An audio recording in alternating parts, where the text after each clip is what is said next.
Olá, começa agora o Agenda Econômica. O tema de hoje é a segunda etapa do Programa de Investimento em Logística, conhecido também como PIL. Modernizar a infraestrutura de transportes e contribuir para a retomada do crescimento da economia.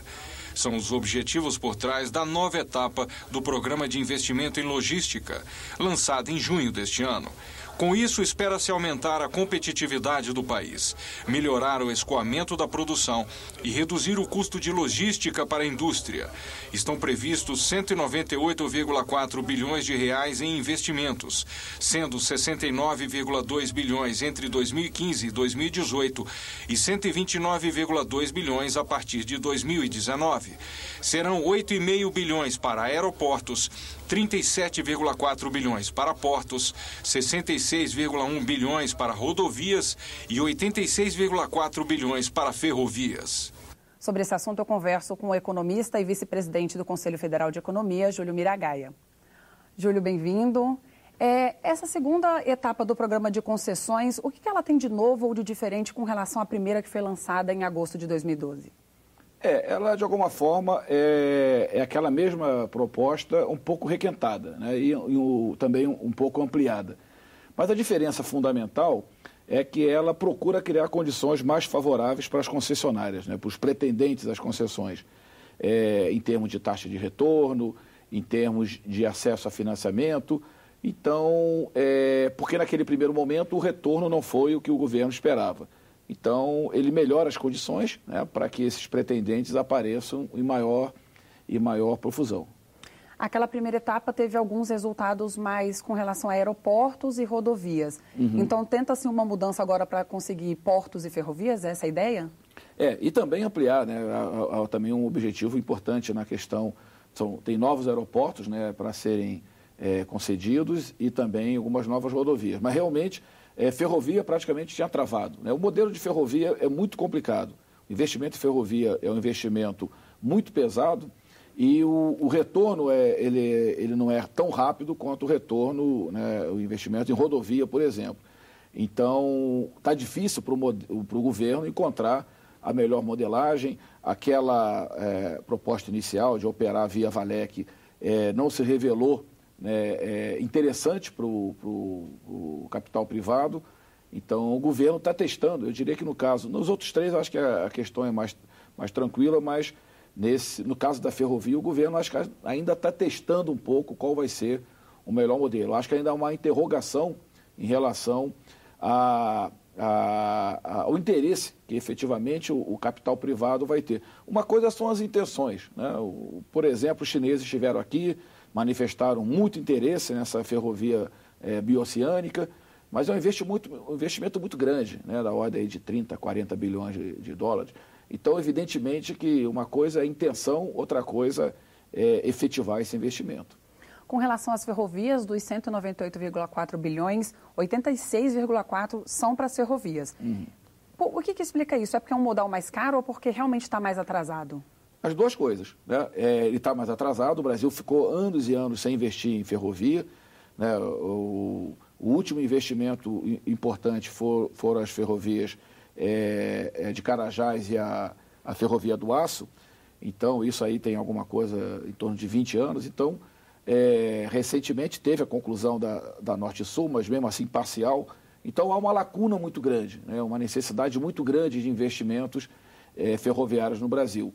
E, de outro lado, também um investimento muito mais caro, né? O investimento em ferrovia, ele, comparativamente ao investimento em rodovia ou em hidrovia, ele é um investimento mais caro. Então, por essas duas razões, é que o montante destinado a investimentos ferroviários está um volume maior. Mas esse é um modal importante? Se a gente tiver boas ferrovias, isso vai diminuir o custo do Brasil? Ele é fundamental, né? Ele é fundamental porque...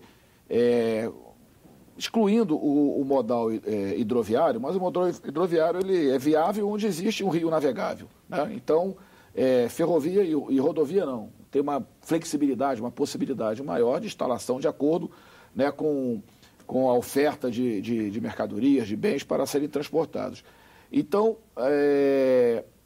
o que acontece é que a ferrovia, o custo de transporte pela ferrovia, ele é muito mais barato do que na rodovia, e não só isso. Ele permite um ganho excepcional, que nem sempre é mensurado, que é o ganho ambiental. Quando a gente transporta o Brasil, por exemplo, o Mato Grosso tem uma safra excepcional, de quase 30 milhões de toneladas de soja.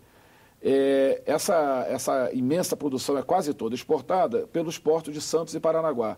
Então, essa soja do Mato Grosso, ela passeia pelo Brasil, né? Ela vem do Mato Grosso, passa pelo Mato Grosso do Sul, às vezes por Goiás, atravessa São Paulo, Paraná. Isso significa milhares, dezenas de milhares de carretas consumindo milhões de litros de diesel. Isso efetivamente tem um dano ambiental muito grande para a nossa sociedade. E a ferrovia, ela tem tem um dano, qualquer meio de transporte de alguma forma vai afetar o ambiente, mas infinitamente menor. Então, além da questão econômica, né, da economia que se faz no preço do frete, da economia que se faz no consumo de derivados, tem também a questão ambiental que deve ser levada em conta. Então, efetivamente, o modal ferroviário ele apresenta vantagens imensas em relação ao modal rodoviário.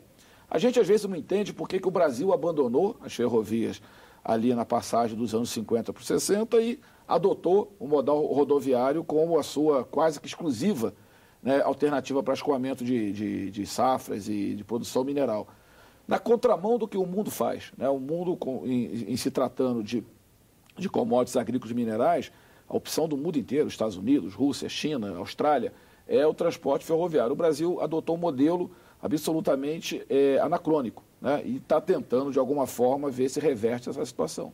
E com relação ao potencial brasileiro para os portos, porque tem essa coisa da preservação do meio ambiente ou do menor impacto, e dizem que o Brasil tem uma tendência natural a ter muito caminho pelas águas, né? Mas a gente usa isso pouco, né? Também uma outra área que ficou carente de investimentos durante muito tempo, né? Os últimos grandes investimentos, recentemente tem aumentado bastante, mas foram feitos grandes investimentos até os anos 80 e depois o país parou também de investir no sistema portuário. E havia também uma confusão muito grande em relação ao modelo, né? Todo o sistema portuário era estatal, né? E houve um processo de migração, abertura de terminais privativos. Então, essa migração também ela está em curso, né? Há muita reclamação, né, de empresários do setor, né, de usuários do sistema portuário, em relação aos atrasos dos investimentos em função, inclusive, dessa indefinição, né, quanto à regulamentação. Mas isso, de alguma forma ou de outra, está se resolvendo, né? E os investimentos aumentaram significativamente, tem vários projetos de terminais de uso privativo sendo implantados e melhorou bastante. Acho que é uma área que é importante assinalar o que está acontecendo de fato. As condições de escoamento de safra pelos portos melhoraram sensivelmente. Basta ver, por exemplo, o caso de Paranaguá, que era um exemplo clássico, né? Todo ano, durante a safra de grãos, simplesmente estrangulava o porto de Paranaguá. E nos últimos 5 anos, a safra de grãos no Brasil aumentou em 60% e houve uma sensível redução nesse estrangulamento. Então, é sintoma de que, na ponta, a coisa está funcionando melhor. Júlio, você tocou num ponto que tem sido até discutido com uma certa frequência aqui no Congresso, que é essa ferrovia bioceânica, que tem um custo super elevado, cruzaria todo o Brasil atravessando o Peru, mas daria para a gente uma saída pelo Oceano Pacífico, dando uma alternativa para escoamento de grãos. Isso. Mas não é um investimento muito alto que pode acabar prejudicando outros investimentos que talvez sejam mais urgentes? Eu diria que esse problema do escoamento para o Pacífico, ele está parcialmente resolvido com os investimentos no chamado Arco Norte. É a conclusão da rodovia BR-163, a conclusão da própria Norte-Sul, né? Também tem a hidrovia do Madeira, a possibilidade, inclusive, da implantação da hidrovia do Tapajós-Teles Pires e o complexo portuário no Médio Amazonas, né? Já existente em Santarém e Itacoatiara e agora sendo instalado vários terminais em Miritituba, no estado do Pará. Isso vai permitir que esse passeio, né, que os grãos fazem do centro-oeste em direção aos portos do sul do Brasil, eles deixam de existir e essa imensa produção agrícola, ela possa escoar pelos portos do norte, evitando o passeio que essa carga faz, não só por rodovia, por todo o centro do país, em direção ao sul, mas também por navios, né, contornando toda a costa brasileira. na medida que essa produção sairia pela foz do Rio Amazonas, seja em Belém, seja em Macapá, muito próximo do Caribe.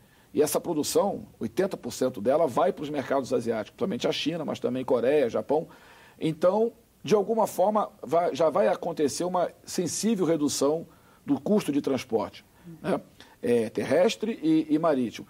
Eu diria que teriam que ser realizados estudos de viabilidade econômica e financeira para determinar se efetivamente esse investimento tão pesado, ele se justifica, tá certo? Porque significa atravessar a Cordilheira dos Andes, não estamos falando de qualquer serrinha. Então, isso tem que ser colocado no papel. Eu presumo que, se depender tão somente de investimentos realizados por capital nacional, isso não sai do papel, né? Então, caso se torne viável, também vai depender de investimento dos chineses, são os maiores interessados. Possivelmente vai ter uma redução de custo em relação mesmo à saída pelo Arco Norte, eles já saem diretamente nos portos do Pacífico. Agora, tem que levar em conta também o transporte de retorno, não é tão somente o escoamento da safra de grãos, tem que se pensar, né, em produtos que poderiam vir para o mercado brasileiro originário da Ásia. Então, tem que ser feito todo um estudo para determinar essa viabilidade. Agora, de qualquer forma, mesmo que viável, dificilmente o capital nacional teria condição de arcar com esse custo. Provavelmente dependeria do capital chinês. Júlio, desse total de investimentos previsto, grande parte é para partir de 2019, no momento que já teríamos uma troca de governo. Isso não é um problema, prometer um investimento para quando não se está, ou talvez depender de que o próximo dê continuidade a esse processo? Não é, porque o Brasil, isso se trata de planejamento de longo prazo, né? O Brasil perdeu um pouco dessa tradição, que é uma tradição que vem, né, aqui no Brasil se desenvolveu bastante, a partir, inclusive, de Getúlio Vargas, de Juscelino Kubitschek, os próprios governos militares, com todos os problemas, evidente que a gente conhece os governos militares, mas eles prestigiaram bastante, impulsionaram bastante o planejamento de longo prazo. Isso se perdeu aqui no Brasil, né, nas chamadas décadas perdidas de 80 e 90, e se recuperou muito pouco dessa tradição. E isso é fundamental, principalmente na área de infraestrutura. Não se consegue a maturação do investimento no curto prazo. Então, efetivamente, tem que ser um planejamento de Estado, tá certo? É aquilo que é importante para a nação brasileira se tornar mais competitiva, e isso, efetivamente, tem que ser feito nessa dimensão do longo prazo. O que a gente espera é que o próximo governo seja razoável, né? Qualquer que seja, e entenda essa necessidade desse planejamento num prazo mais longo e que continue projetos, né, que são importantes para o país. Ok, Júlio. No próximo bloco, as críticas ao programa de concessões do governo.